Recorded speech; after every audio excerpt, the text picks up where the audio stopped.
Diceritakan setelah sekian ratus tahun, Sun Wukong kembali ke kerajaan langit dengan membawa para siluman yang menentang takdirnya. Tentu pertarungan yang dahsyat pun kembali tak terhindarkan. Pertempuran tersebut nyaris membuat kerajaan langit berada di ambang kehancuran. Sampai pada akhirnya Sang Buddha pun turun tangan dan berhasil mengecat Sun Wukong di bawah Gunung Lima Jari selama 500 tahun. Sang Buddha mengatakan bahwa kelak akan ada seorang biksu yang melakukan perjalanan ke barat. Jika Sun Wukong bersedia untuk mengawal biksu tersebut, maka ia akan kembali mendapatkan kebebasannya. Kini 500 tahun telah berlalu.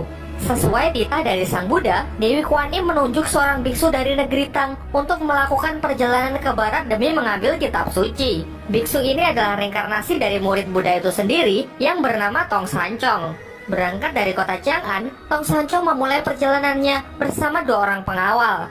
Namun perjalanan tersebut jelas sama sekali tidak mudah.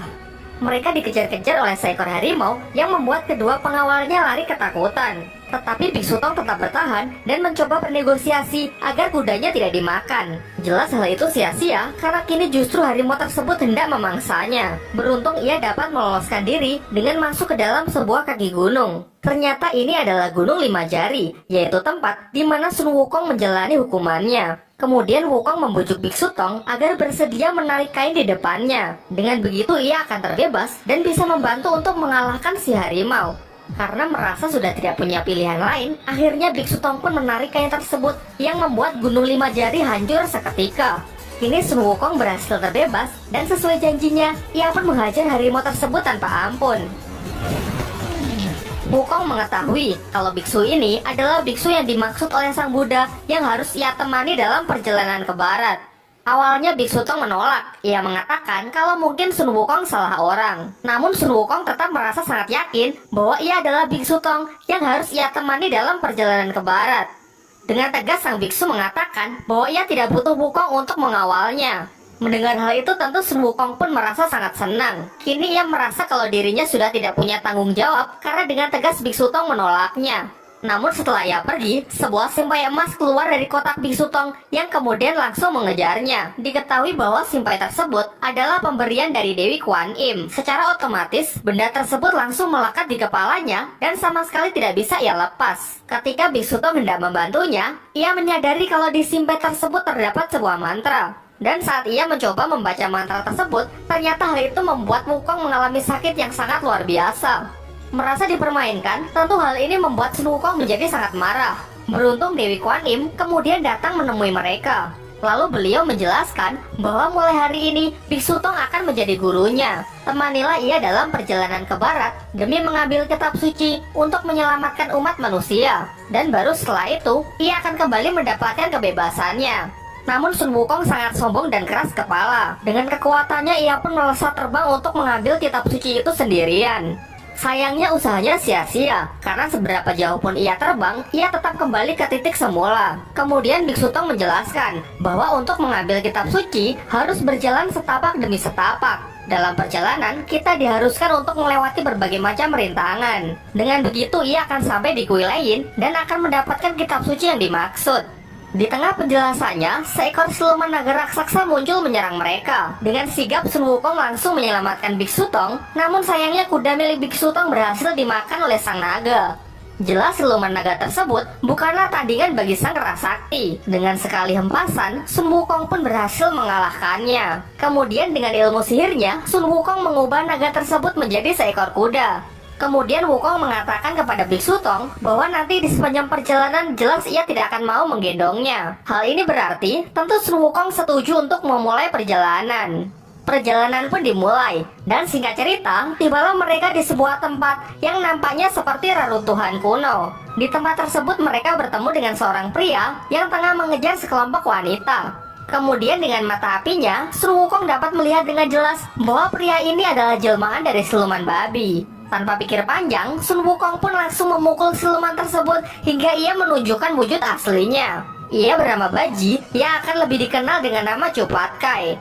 Di tempat ini ia juga bersama teman silumannya yang bernama Sa Wuqing. Pada awalnya, sempat terjadi pertarungan di antara mereka. Namun ternyata sama halnya dengan Sun Wukong, ternyata Patke dan Wuching di sini juga tengah menunggu seorang biksu. Dahulu mereka adalah dewa di kayangan. Namun karena mereka melakukan suatu kesalahan, hingga akhirnya mereka diturunkan ke bumi. Berdasarkan pernyataan dari Dewi Kuan Im, mereka bisa kembali menjadi dewa jika bersedia menjadi murid Biksu Tong dan menemaninya dalam perjalanan ke barat untuk mengambil kitab suci. Secara diam-diam, ternyata mereka terus diawasi oleh Ratu Siluman Tengkorak Putih. Diketahui kalau Ratu Siluman Tengkorak Putih terus memperpanjang umurnya dengan memakan manusia. Hal ini ia lakukan demi untuk menghindari lingkaran reinkarnasi. Tentu kali ini ia merasa sangat senang, karena menurut legenda, dengan memakan daging Biksu Tong akan dapat membuat seseorang mencapai keabadian. Lantas bersama para anak buahnya, ia pun mulai menyusun rencana untuk menangkap Biksu Tong. Kita kembali ke rombongan Biksu Tong yang telah tiba di sebuah tempat yang sangat misterius. Semacam hutan yang secara tiba-tiba diselimuti oleh kabut yang sangat tebal. Di sana mereka menemukan sebuah rumah yang ditinggali oleh seorang nenek bersama dua orang putrinya. Tentu nenek ini adalah jelmaan dari Ratu Siluman Tengkorak Putih bersama dua anak buahnya. Wukong yang sudah curiga sejak awal mencoba melihatnya menggunakan mata api. Sayangnya siluman ini cukup cerdik dengan menghempaskan debu untuk mengganggu mata api milik Sun Wukong. Diajaklah mereka untuk masuk ke rumah tersebut karena Sun Wukong belum bisa membuktikan apa-apa. Berbeda dari Wukong yang penuh dengan kecurigaan, begitu melihat wanita cantik, Cupatke langsung mencoba untuk mendekatinya. Tak ingin muridnya mendapatkan masalah, Biksu Tong pun segera menyuruh Wuching untuk pergi mengikuti Cupatke. Melihat Sun Wukong yang punya masalah dengan penglihatannya, sang nenek pun menyarankan untuk membasuhnya menggunakan air sungai di belakang rumah. Namun untuk berjaga-jaga, Sun Wukong membuatkan lingkaran pengusir siluman demi untuk melindungi gurunya. Kemudian ia mengatakan jangan pernah keluar dari lingkaran ini sebelum ia kembali. Dan benar saja, ketika siluman itu mencoba untuk menyerang, lingkaran tersebut dengan sigap langsung melindunginya. Tidak kehabisan akal, siluman ini pun mencoba menggunakan siasat yang lain. Lalu ia pun mulai menceritakan mengenai masa lalunya yang dianggap sebagai wanita pembawa sial di desanya. Karena hal itulah ia diusir sehingga ia mengasingkan dirinya ke dalam sebuah hutan. Ternyata cerita tersebut membuat Biksu Tong sangat tersentuh sehingga ia keluar dari lingkaran untuk mencoba menenangkannya. Sementara itu, Sun Wukong telah berhasil menginstal ulang mata apinya sehingga ia kini dapat menggunakannya kembali. Kembali ke tempat Biksu Tong, sang Ratu Siluman Tengkorak Putih hendak menyerangnya. Beruntung Wukong datang tepat waktu dan berhasil memastikan bahwa wanita tua ini benar-benar jelmaan dari siluman. Namun siluman ini masih mencoba untuk memanfaatkan perasaan dari Biksu Tong dengan pura-pura pingsan di hadapannya. Kemudian ia mencoba untuk melarikan diri dengan keluar dari tubuh nenek tersebut. Tentu Wukong yang menyadari hal itu langsung mencoba untuk mengejarnya. Dalam pengejarannya, ia melihat dua anak buah siluman itu yang hendak menyerang Cupatke. Tentu tanpa rasa ampun, Sun Wukong pun langsung membunuh mereka. Melihat Sun Wukong yang tengah sibuk melindungi kedua adiknya, sang Ratu Siluman pun memanfaatkan kesempatan ini untuk kembali menyerang Biksu Tong.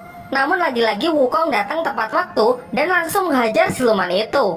Di sini Biksu Tong belum tahu apapun, begitu juga dengan Cupatke dan Wuching yang hanya bisa menyalahkan Sun Wukong. Meskipun Wukong sudah mencoba menjelaskan bahwa wanita tua ini adalah jelmaan siluman yang akan menyakitinya, namun sayangnya Biksu Tong sama sekali tidak mempercayainya dan malah menghukum Sun Wukong dengan membacakan mantra dari simpai emas. Tentu karena hati Biksu Tong yang terlalu baik, sedangkan Sun Wukong yang tidak bisa mengendalikan emosinya dimanfaatkan dengan sempurna oleh siluman ini. Malam harinya, Sun Wukong menyendiri di sebuah tebing. Ia masih memikirkan niat baiknya yang tidak disambut baik oleh Biksu Tong. Kemudian Biksu Tong datang menghampirinya dan mencoba untuk menenangkannya. Lalu Biksu Tong menjelaskan bahwa mungkin saja Sun Wukong memang benar, karena pada dasarnya setiap orang memang memiliki pandangan yang berbeda-beda. Namun di luar itu semua, sebenarnya Biksu Tong juga bisa merasakan penderitaan yang Sun Wukong rasakan ketika ia tengah membaca mantra simpai emas. Singkat cerita, akhirnya mereka pun kembali berbaikan sehingga perjalanan pun bisa kembali dilanjutkan. Kini sampailah mereka di sebuah ibu kota kerajaan. Di sana sang kaisar menyambut baik kedatangan mereka hingga menggelar sebuah pesta perayaan. Di tengah perayaannya, sang kaisar juga menceritakan mengenai masalah negerinya kepada Biksu Tong, di mana muncul Ratu Siluman Tengkorak Putih yang menyerang negerinya dan memangsa para anak kecil. Hal tersebut siluman itu lakukan demi untuk memperpanjang usianya. Setelah itu sang kaisar bahkan sampai berlutut demi meminta bantuan kepada Biksu Tong agar bersedia membantu untuk mengusir siluman itu. Tiba-tiba, Ratu Siluman Tengkorak Putih datang dan masuk ke dalam kerajaan untuk membunuh seluruh pasukan yang ada di sana.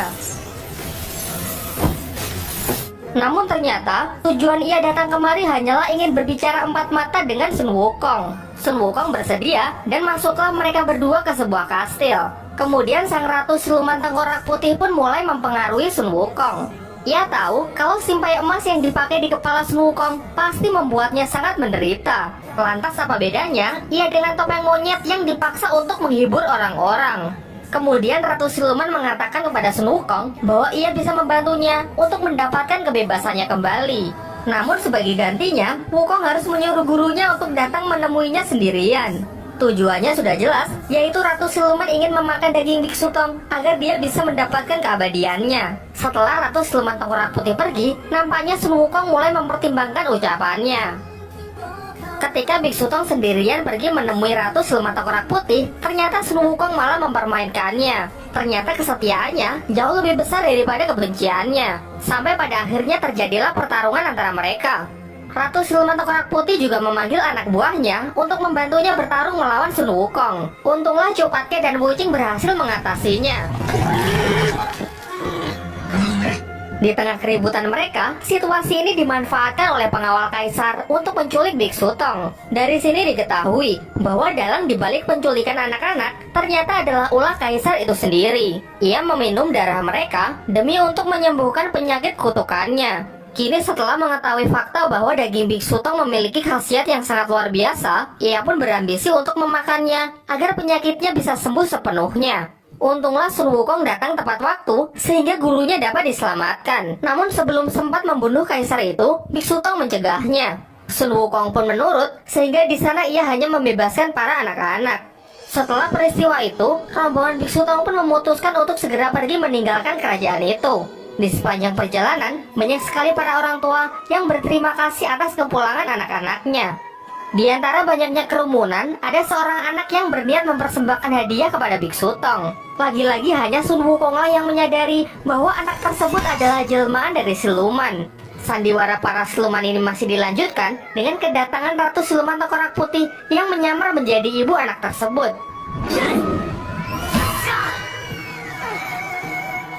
Agar muridnya tidak semakin brutal, Biksu Tong pun bahkan sampai membacakan mantra simpai emas. Namun dengan menahan rasa sakit yang sangat luar biasa, Sun Wukong pun tetap melanjutkan untuk menghajar siluman itu.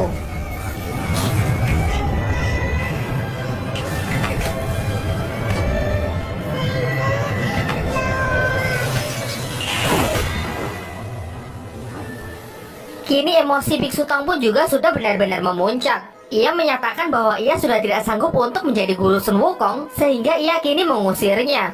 Wuching dan Patke mencoba untuk meminta pengampunan untuk kakaknya. Sayangnya hal itu sia-sia karena keputusan Biksu Tong sudah bulat. Menurutnya, Sun Wukong hanyalah siluman kera liar yang hanya tahu cara membunuh. Bahkan sebelum kepergiannya, ia tidak sudi untuk menerima penghormatan dari Sun Wukong.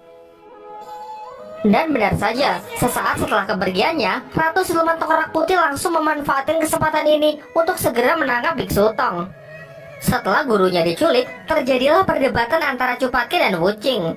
Cupatke yang sadar akan batas kemampuannya, lebih memilih untuk mengakhiri perjalanan sampai di sini. Namun Wuching tidak sependapat. Ia malah mengatakan bahwa ternyata Patke adalah orang yang tidak setia. Sehingga pada akhirnya, mereka pun memilih jalan masing-masing. Sa Wuching memilih untuk setia, meskipun itu harus mempertaruhkan nyawanya. Lantas ia pun pergi ke tempat Ratu Siluman Tengkorak Putih untuk menyelamatkan gurunya. Sementara itu, Wukong yang merasa sangat kecewa karena telah diusir, akhirnya memutuskan untuk kembali ke Gunung Wakwo. Namun dalam perjalanan, Dewi Kuan Im menghentikannya. Ternyata ia sudah mengetahui semua masalah yang sedang dihadapi oleh rombongan Sun Wukong. Kemudian Dewi Kuan Im menjelaskan bahwa apa yang dilihat oleh mata api Sun Wukong memanglah kebenaran, sedangkan apa yang dilihat oleh gurunya merupakan kebaikan hati. Namun yang paling penting, saat ini gurunya tengah dalam bahaya. Dan pada masalah inilah, tekad Sun Wukong benar-benar tengah diuji. Di waktu yang bersamaan, ternyata Cupatke berubah pikiran. Ia kini pergi ke Gunung Huakuo untuk pergi meminta bantuan kepada Sun Wukong. Namun para kera di sana mengatakan kalau rajanya belum kembali. Di tengah keputusasaannya, Cupatke melihat baju perang milik Sun Wukong. Sementara itu, Wuching pergi ke tempat Ratu Siluman Tengkorak Putih tanpa gentar sedikit pun. Namun ia yang cuma sendirian dihadang oleh pasukan tengkorak yang tak terhitung jumlahnya.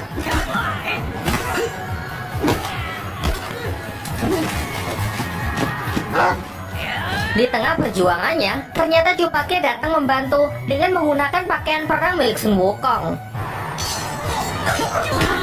Akan tetapi di waktu yang bersamaan, Ratu Siluman Tengkorak Putih sudah mulai menghisap energi kehidupan milik Biksu Tong. Sampai pada akhirnya Sun Wukong pun juga datang untuk membantu dengan kemunculan seperti menjadi Iron Man. Tentu dengan mudah, Sun Wukong dapat mengalahkan seluruh pasukan tengkorak siluman itu. Kemudian Wukong juga berhasil menghentikan aksi dari Ratu Siluman Tengkorak Putih. Hal itu membuat Ratu Siluman Tengkorak Putih mengamuk sehingga ia mengubah dirinya menjadi Founding Titan. Meskipun Wukong sempat kewalahan, namun ia tetap lebih unggul. Sendirian, ia dapat mengalahkan Ratu Siluman Tengkorak Putih meskipun dalam wujud Titannya. Setelah menerima kekalahannya, tiba-tiba Sang Buddha muncul untuk melenyapkan roh Siluman Tengkorak Putih untuk selama-lamanya. Karena sudah selama ribuan tahun, Ratu Siluman Tengkorak Putih terus menentang takdirnya. Kemudian Biksu Tong memohon kepada Sang Buddha agar memberikan kesempatan sekali lagi kepada Ratu Siluman Tengkorak Putih. Kemudian Sang Buddha mengatakan bahwa untuk menyelamatkan Ratu Siluman Tengkorak Putih, Biksu Tong harus bersedia untuk membimbingnya sampai ia berreinkarnasi menjadi manusia. Namun sebagai gantinya, nyawa Biksu Tonglah yang menjadi taruhannya. Kemudian masuklah jiwa Ratu Siluman Tengkorak Putih ke dalam alam bawah sadar milik Biksu Tong. Namun di sana ia malah mengatakan bahwa ia lebih memilih jiwanya lenyap daripada harus berreinkarnasi kembali menjadi manusia. Alhasil jiwanya yang tercemar ikut masuk ke dalam diri Biksu Tong. Kemudian Biksu Tong menyuruh Wukong untuk segera membunuhnya karena menurutnya ini adalah satu-satunya cara untuk bisa membantu Ratu Siluman Tengkorak Putih mencapai pencerahannya. Jelas Sun Wukong menolaknya, namun kemudian Biksu Tong menjelaskan bahwa selama ini ia hanya berpikir untuk mengajarkan ajaran Buddha agar bisa mengubah seseorang. Tetapi kini ia sadar bahwa semua itu masih belum cukup. Ia berpikir harus mengorbankan dirinya sebagai contoh bagi umat manusia. Akhirnya Sun Wukong menurutinya, sehingga kini jiwa Biksu Tong membimbing Ratu Siluman Tengkorak Putih untuk bisa mencapai pencerahannya. Setelah itu Sun Wukong berjanji akan menunggu gurunya sampai ia kembali. Dan entah bagaimana, tubuh Biksu Tong pun berubah menjadi patung. Sejak saat itu, ketiga muridnya pun masih menunggu kepulangan Biksu Tong. Sembari membawa gurunya yang telah menjadi patung, mereka pun masih melanjutkan perjalanannya untuk mengambil kitab suci. Namun tanpa mereka sadari, Dewi Kuan Yin menjatuhkan tetesan air kehidupannya kepada Biksu Tong. Air tersebut menetesi tangannya, mengelupaskan lapisan patungnya, pertanda bahwa Biksu Tong telah mendapatkan kehidupannya kembali. Dan film pun berakhir.